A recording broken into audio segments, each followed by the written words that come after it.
Shalom Bapak Ibu yang dikasihi Tuhan, juga saudara yang dikasihi Tuhan. Saya mengajak Bapak Ibu untuk kembali merenungkan dari kitab Yosua. Mari kita bersama-sama membaca dari kitab Yosua pasal 4 ayat 21 sampai dengan 24. Maka saya bacakan untuk Bapak Ibu sekalian, demikian bunyi firman Tuhan.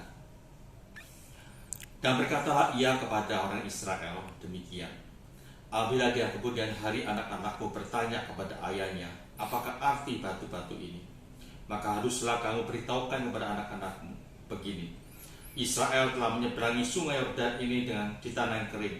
Sebab Tuhan Allahmu telah mengeringkan di depan matamu air sungai Yordan, sampai kamu dapat menyeberang seperti yang telah dilakukan Tuhan Allahmu dengan laut terberau yang telah dikeringkannya di depan kita, sampai kita dapat menyeberang, supaya semua bangsa di bumi tahu bahwa kuat tangan Tuhan, dan supaya mereka selalu takut kepada Tuhan Allahmu.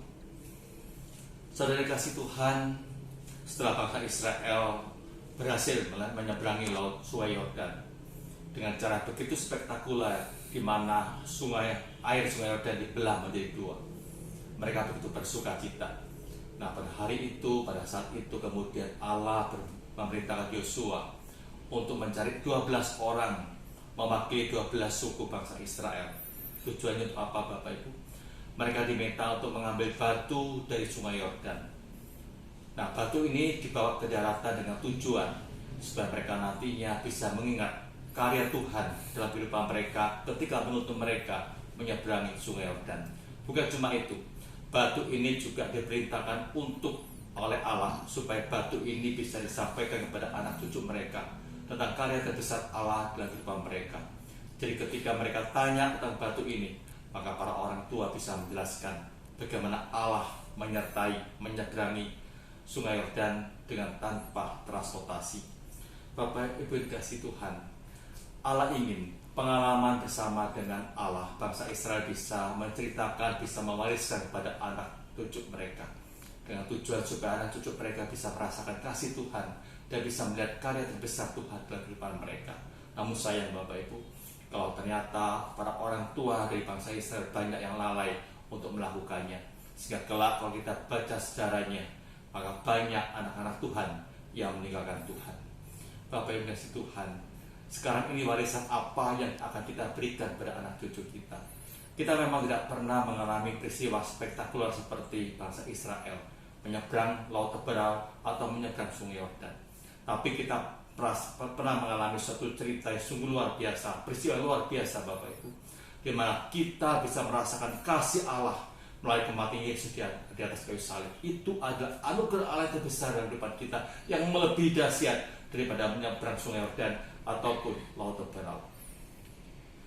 Dulu bangsa Israel menggunakan batu sebagai pengingat akan karya terbesar Allah. Sekarang kita bisa menggunakan salib sebagai tanda, sebagai pengingat bahwa Allah begitu mengasihi kita. Salib bisa kita ceritakan kepada anak cucu kita bahwa itulah karya terbesar Allah dalam kehidupan kita yang harus kita senantiasa berikan pada mereka.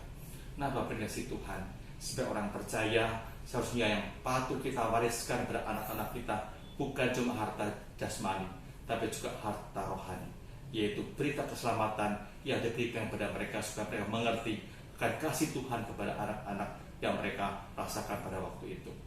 Bapak Ibu yang dikasihi Tuhan, dalam kondisi seperti sekarang ini, tanpa iman kepada Kristus, hidup kita itu akan tanpa arah.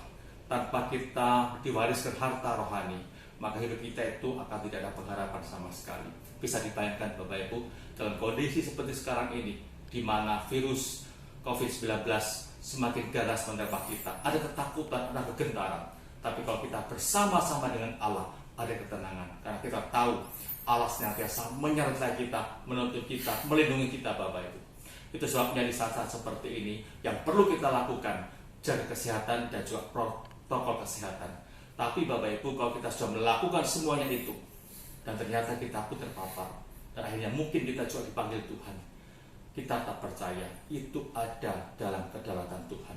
Nah, inilah buktinya Bapak Ibu, kalau kita senantiasa mempunyai harta rohani, maka kita pun tidak akan gentar menghadapi situasi yang sejelek apapun. Itu sebabnya kita sangat-sangat perlu mewariskan harta rohani kepada anak cucu kita, supaya mereka tetap beriman kepada Tuhan dalam situasi apapun juga. Mari kita berdoa. Tuhan Allah Bapa kami di surga, kami sungguh bersyukur kepada-Mu Tuhan untuk kasih-Mu kepada kami, untuk apa yang telah kerjakan dalam kehidupan kami. Bila kami sebagai orang percaya senantiasa ingat untuk mewariskan harta rohani kepada anak cucu kami, kepada generasi kami berikutnya, supaya mereka pun bisa merasakan kasih Tuhan dan mereka tetap beriman teguh dan situasi dan kondisi seburuk apapun seperti yang terjadi pada saat ini. Terima kasih Tuhan. Dalam nama Tuhan Yesusnya berdoa. Amin.